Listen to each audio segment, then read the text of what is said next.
Did the age difference concern either of you or no? Not in like the slightest bit. I mean, I like older guys.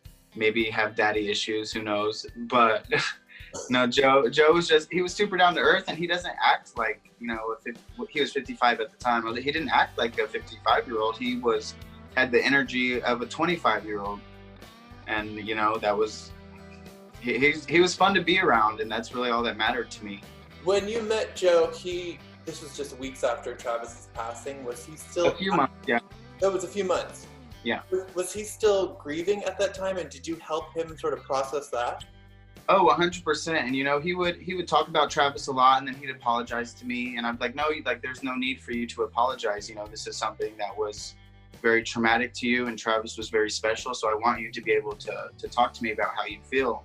And you know, the whole back room of the house was like Travis's like man cave, you know, so I had all of Travis's stuff in there, and he told me, he was like, okay, well, I'm gonna like take this stuff out, or I'm gonna move it over here. I was like, no, just leave it.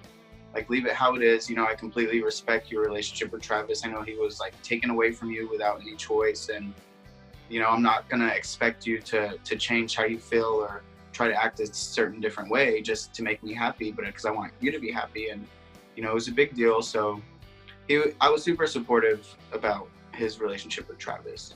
You sound like a very understanding partner. Thank you. I try to be.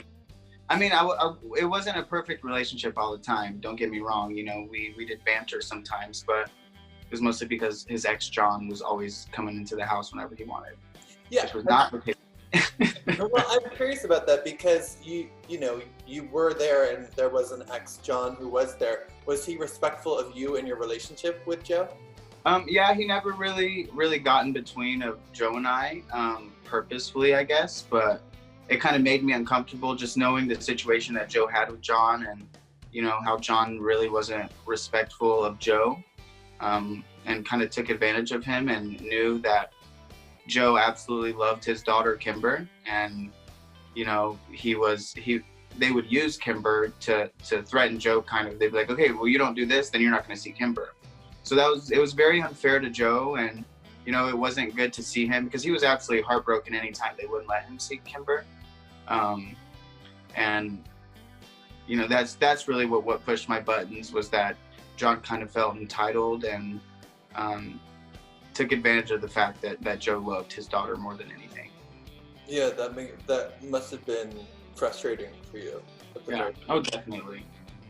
Well, was it also strange seeing, you know, there was so much back history for Joe, but was it strange for you at all seeing his relationships play out on screen, or seeing the moment he married two other people, or you just... No, so Joe was very open about his entire life with me. There was like no secrets from, you know, his past relationships, and you know, it was never anything I kind of drilled out of him, but it was something that he wanted me to know to make sure I was comfortable with.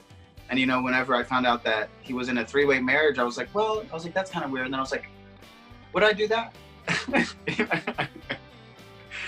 So I mean, it was up in the air. I just kind of go with the flow and see what happens. And I mean, everything was good between Joe and I. So have you two agreed or even discussed opening the relationship, or has it been a strictly, we're not going to see other people? So we've had the conversation. You know, he's like, I don't want you to be alone. Like, I know how hard it is, and I'm just like, you know, I don't need anybody to do that right now. I'm kind of focusing on me and what life has to throw at me, because I mean, I've been through a lot. I'm only 24 years old. Nobody ever would have expected that this would happen, or that, you know, my life would be this way. But he said, you know, if you ever find somebody that is important to you, and you think that you need to move on, I'd be okay with letting you do that. And so even if it did come to that, and I did find somebody and I moved on, I wouldn't just stop talking to Joe. He'd still be a part of my daily life. He's not worried about the attention that's coming with the show that maybe you're getting to, or that's not even on his radar? So his best friend Anne, she's like a grandma to me. I call her grandma. She said, you know, she got to talk to him while he was in there too, and what he's really worried about is like backlash coming on me. But I mean, I'm pretty strong for a 24-year-old. I'm not gonna, I don't look twice or think twice about the things people have to say, because at the end of the day, it's still my life, and I'm gonna be doing the things that I do. If you don't agree with it, you don't agree. If you do, then kudos, glad to have you here, you know.